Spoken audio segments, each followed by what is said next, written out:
Toronto 360 special में आपका host दोस्त अरशद भट्टी हूँ। बहुत शुक्रिया आपके, आप हमारे साथ हैं और प्रोग्राम में हमारे साथ हैं डॉक्टर साबिर राना।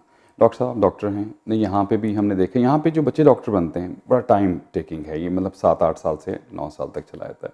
जो हमारे डॉक्टर्स वहाँ से आते हैं उनके लिए यहाँ के एग्ज़ाम पास करना कुछ मसाइल हैं। मैंने बहुत से डॉक्टर्स को देखा है, टैक्सी चला रहे हैं या और जॉब्स कर रहे हैं, तो ये फ्रस्ट्रेशन उससे ज़्यादा नहीं है जो आप इतना कुछ करके आए, वहाँ बहुत ज़बरदस्त पोस्ट पे रहे, यहाँ के आपके लिए फिर एक और नई स्ट्रगल शुरू हो जाए? आपकी बात बिल्कुल सही है, मैं आपसे एग्री करती हूँ कि वहाँ पे जो डॉक्टर्स होते हैं बड़े इस्टेब्लिश्ड होते हैं, वो जब यहाँ पे आते हैं तो यूजुअली वो इस कोटा में आते हैं जिसमें स्किल्ड वर्कर्स आप समझ रहे होते हैं, दे कम एज डॉक्टर्स। लेकिन हार्ड लक ये होती है कि जब वो यहाँ आते हैं तो उनको ओपनिंग ही नहीं मिलती है, अपॉर्चुनिटीज़ नहीं मिलती या हैं, सिस्टम ऐसा उसके अंदर से गुजरना उनको, उस सिस्टम के अंदर घुसने के लिए उनको बहुत प्रॉब्लम्स होती हैं, जिसकी वजह से वो कोई टैक्सी चलाना शुरू कर देता है, कोई एग्ज़ाम्स दे के अल्ट्रासाउंड करना शुरू कर देते हैं, just trying to be, because वो जो पाकिस्तान में आप इतनी मेहनत करके डॉक्टर बनते हो, अब यहाँ पर सिस्टम में अंदर जाने के लिए भी आपको कम से कम 4-5 साल से कम से अरसा नहीं लगता, बल्कि इससे ज़्यादा ही लोगों को लग जाता है। और जो ज़्यादातर लोग आते हैं उनके पास इतना स्टेमिना नहीं होता, बिकॉज वहाँ पे उनकी फ्लरिशिंग काम होता है, अच्छी जॉब होती है। Yes, that can cause also a lot of depression in people over here. लेकिन मुझे हमेशा से एक चीज़ होती है जिसकी कि आई वुड से कि खुदा करे कि यहाँ पे गवर्नमेंट जो है वो थोड़ा सा एहसास करें कि भाई जब वहाँ से एक डॉक्टर आया है उसने कुछ पढ़ाई तो की हुई है, आप उसको चलो डॉक्टर का नहीं लेकिन उसके साथ as a worker, as a helper का अपॉर्चुनिटी आप दें, ताकि यहाँ के भी मेडिकल सिस्टम में हम लोग कोई अच्छा ये सिर्फ और पूरी दुनिया के डॉक्टर्स के लिए ऐसा ही सिस्टम है ना, सबके लिए, कोई ऐसी चीज़ नहीं किसी के साथ मतलब ये वो नहीं कर रहे हैं कि नहीं, बिल्कुल नहीं, ये सबके साथ ऐसा है। मैं नॉट दैट कि मैं पाकिस्तानी की बात करूँ, for all the doctors who are coming here, उनके लिए यहाँ तो आप ये नहीं मतलब कोई ऐसा कि लोग जो आते हैं वो थोड़ा सा इस पे होमवर्क करके आए कि हमने 2-3 साल जाके हमने इसके लिए कोशिश करनी है, सर्टिफिकेशन करनी है, वो ये करें बजाय आते, ऑफ कोर्स ये मसला तो है कि फैमिली को कैसे सपोर्ट करना, तो ये अगर ये चीज़ें वहाँ भी पता होंगी उनको कि यहाँ पे सिस्टम होता है। आपने बिल्कुल सही कहा कि कुछ लोग हैं जो इतनी इंटेलिजेंटली करते हैं कि जी हम वहाँ पे जाने से पहले या वहाँ पे एग्ज़ाम्स की हम तैयारी कर लें, अगर ये लोग सोच के करने लगे तो फिर तो वाकई बहुत आसानी हो जाए,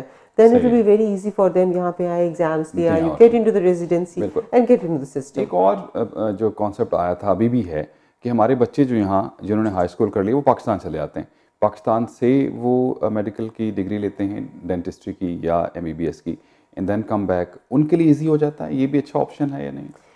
ये भी बहुत अच्छा ऑप्शन है कि हमारे बच्चे यहाँ से क्योंकि fluent in English, they know everything, और उनके साथ compete करने का कोई प्रॉब्लम नहीं, बिल्कुल compete करने का प्रॉब्लम नहीं, वहाँ पे बेसिकली हमारी वहाँ भी बहुत अच्छे इंस्टीट्यूट्स हैं, मतलब अगर आप देखें जी वहाँ बहुत, मेरा ख्याल है हमारे पास पहले तो जो किंग एडवर्ड, FJ और इलामा इकबाल था, उससे दे वर आउट ऑफ द, अब तो उससे भी और भी अच्छे आ गए, प्राइवेट बहुत अच्छे आ गए, निश्तर वाज ऑलवेज तो, I am just talking about Punjab, बाकी आप सिंध, पेशावर हर जगह पे निकले तो बहुत अच्छे अच्छे मेडिकल कॉलेजेस हैं, अब तो प्राइवेट मेडिकल कॉलेजेस बहुत अच्छे आ गए। पाकिस्तान के अंदर तो भरमार है इस टैलेंट की, I mean being it's very difficult to become a doctor, लेकिन वहाँ पे लोग बन भी रहे हैं। वहाँ असल में वो नई चीज़ जो आ गई है वो सेल्फ फाइनेंसिंग की वजह से भी लोग, बहुत से लोग बिल्कुल वो डॉक्टर बन ही जाते हैं, अगर सोच ली और पैसे हैं तो बन ही जाते हैं। यहाँ पे टाइम ज़्यादा लगता है तो शायद इसलिए भी जाते हैं, लेकिन पर्सनली जी मेरा ये ख्याल है कि जो यहाँ पे जो डॉक्टर बनते हैं उनकी ट्रेनिंग यहाँ के लिहाज से होती है। ये भी ठीक, बिल्कुल सही। अब वहाँ पे जो बनते हैं वो उनके लिहाज से, तो अगर आपका बच्चा है और अगर आप अफोर्ड कर सकते हैं उसको यहाँ पे शौक भी तो कोशिश करें कि वो यहाँ पे ही बने, बजाय इसके कि आप उसको पाकिस्तान भेज रहे हैं। वो तो आप ठीक है, I know it's very difficult, यहाँ पे financially it's very expensive, one of the most expensive, लेकिन हमारे भी यहाँ पे कुछ ना कुछ ऐसा गवर्नमेंट और सैप सब बहुत सी चीज़ें ऐसी हैं जो सपोर्टिव होती हैं, लेकिन इवन देन लोग US में जा रहे हैं या कैरेबियन में जा रहे हैं, वहाँ से भी पढ़ के आ रहे हैं, फिर वो क्या होती है आपकी जिसे हम पाकिस्तान में हाउस जॉब कहते थे, वो रेजिडेंसी करते हैं, वो US में जाके कर रहे होते हैं, तो चांसेस तो यहाँ है, लेकिन शायद टाइम स्पैन थोड़ा ज़्यादा है, शायद टाइम स्पैन से लोग बहुत घबरा रहे होते हैं कि यहाँ टाइम लगता है। लेकिन एक दिन मैं भी बैठी हुई थी और आई वाज थिंकिंग, बिकॉज मेरा बहुत इरादा है कि my youngest one should be a doctor, तो मैंने उसको कहा, मैंने कहा बेटा अगर तुम पाकिस्तान जाओ, वहाँ से यहाँ एग्जाम्स तो रेजिडेंसी में एंटर हो, तो it will again be like 28-29 years, तो बेहतर है कि यहीं पे कर लें तो बेहतर है। You know, it comes to the same time. It comes to the same time. और वहाँ पे जब आपके बच्चे आपसे आंखों से ओझल होंगे, मतलब कुछ ना कुछ मसाइल तो रहते हैं। मसाइल तो रहते हैं। जी जी। यहाँ पे अभी बाकी जनरली अगर आप देखें, हम लोग वैसे तो इस तरह है कि हम नहीं करते, ज़्यादातर चीज़ों को ख्याल नहीं करते हैं, हेल्थ का ख्याल नहीं करते हैं, लेकिन डे बाय डे चीज़ें जो हैं, आप क्या मशवरा देंगे लोगों को कि अपने जो मेडिकल चेकअप्स हैं, ये क्या चीज़ें वो रेगुलरली करवाते रहें आप? देखिए, यहाँ पे पहली बात तो ये कि कम से कम 6 महीने में एक दफ़ा कंप्लीट ब्लड स्कैन ज़रूर करवाएं। या साल में तो ज़रूर करवाएं ना, साल जो में एक तो रूटीन ज़रूर में है, डॉक्टर हाँ, भी यहाँ पे करते हैं। ताकि आपकी एक प्रोफाइल बनती जाए। खुदा ना खास्ता कहीं भी कोई चेंज हो रहा है या कहीं भी कोई एबनॉर्मेलिटी आ रही है तो आपको पता चले बिफोर टाइम।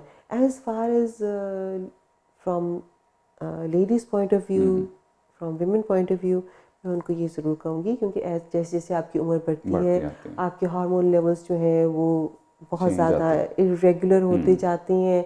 आप कभी भी ये मत सोचें कि मैंने चेकअप नहीं करवाना, आप कम से कम साल में एक दफ़ा। पाकिस्तान में बात को था कि बताते हुए कुछ शर्म आ रही, व्हाटएवर, यहाँ तो एक सिस्टम है, आप उसके मुताबिक जाएं और जाकर, इसको इग्नोर मत करें। वहाँ भी है तो खैर, लेकिन ये थोड़ा सा लोग अवॉइड कर जाते हैं कि यहाँ पे देखते जी हैं। सबसे बड़ी फैसिलिटी जो इस गवर्नमेंट ने आपको दी हुई है, that is free of cost. जी हाँ, बिल्कुल फ्री ऑफ कॉस्ट आप चाहें अपने आप सारे टेस्ट करवाएं, आपके हार्मोन्स टेस्ट हों, and everything should be done.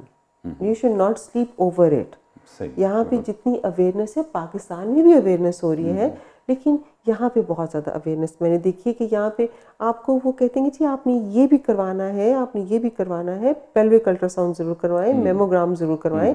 Don't sleep over it. बिल्कुल सही है, don't sleep over it. Ignore मत करें अपने आप को, टाइम निकालें और टेस्ट ज़रूर, अपने मेडिकल टेस्ट यहाँ ज़रूर कराएं। एज एन आप मदर भी हैं, मैं फादर हूँ, अपने बच्चों के हवाले से हम देखते हैं बाज़ का लोगों का बड़ा कॉन्सेप्ट आता है, पता नहीं यहाँ बच्चे क्या करेंगे क्या नहीं करेंगे, लेकिन जनरली एज एन मदर मैं बात करता हूँ, जब आप पूरी तरह तवज्जो दे रहे होते हैं अपनी फैमिली को, तो उनके ग्रो अप होने में कोई प्रॉब्लम नहीं है। यहाँ में खैर ज़्यादा बेहतर चीज़ नहीं, बिल्कुल यहाँ ग्रो अप करने में कहीं भी प्रॉब्लम नहीं है। प्रॉब्लम वहाँ पे आता है जहाँ आपका बच्चों में और पेरेंट्स में डिस्टेंस आ जाता है, फासला आ जाता है। अगर आप अपने बच्चों के साथ फ्रेंडली हैं, आपके बच्चे आपको बताते हुए कुछ डरते नहीं हैं, आपके साथ ओपन है, तब आप यकीन करें, ना पाकिस्तान, ना अमेरिका, ना कनाडा, तब कोई भी फ़र्क नहीं पड़ता। वहाँ पे उन घरों में प्रॉब्लम आती है जहाँ पे बच्चा या बच्ची अपनी कोई बात अपने बाप या माँ को बताते हुए घबराता है। And again being a psychologist and a psychiatrist, I must say as being a psychiatrist, कि ये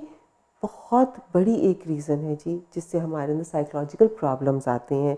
सपोजिंग हमारे यहाँ एक बच्ची जो है वो स्कूल जा रही है, वो हिजाब लेती है और प्रॉपर है, लेकिन अगर कोई उसे लड़का बात करता है, अव्वल तो वो घबरा जाएगी कि मैंने घर आके अपनी माँ को बताया, या लोगों ने देखा और वो आगे कहें आपके बच्चों को, भाई को बताएं, लॉट ऑफ थिंग्स, घर पे क़यामत आ जाएगी। तो जहाँ पे हम ये चीज़ ख़त्म कर देंगे कि हमारी बेटी हमें आके बताए और हम ही उसे गाइड करें कि नहीं बेटे आपने इसको इस तरीके से डील करना है, तो जहाँ पे ये लेवल आ जाएगा फ्रेंडशिप का, यहाँ पे जो वैसे यहाँ पे जो बॉन्ड है ज़ाहिर है वो तो इसी में से निकल रहे। हम जब वैसे फैमिलीज़ वहाँ से जब आती हैं, बच्चे मतलब मिडिल एज में होते हैं, उनके लिए बाज़ औक़ात प्रॉब्लम ज़रूर आती है, लेकिन काउंसलिंग करें तो उसमें कोई प्रॉब्लम नहीं आती। Parents are the best counsellors. Doctor साहब थैंक यू वेरी मच, बहुत शुक्रिया आपका, और उम्मीद है बहुत जल्द आप स्पेशल सेगमेंट के साथ भी हमारे प्रोग्राम में होंगे और उसमें डिफरेंट जो भी एक टॉपिक पे उस पर हम बात कर सकेंगे। Thank you very much. Thank you very much, बहुत बहुत शुक्रिया। नाज़रीन किराम, ये डॉक्टर साइदा राना साहब के साथ कुछ तारुफ भी था और कुछ जनरली हमने डिस्कस भी किया। बहुत जल्द from the month of June hopefully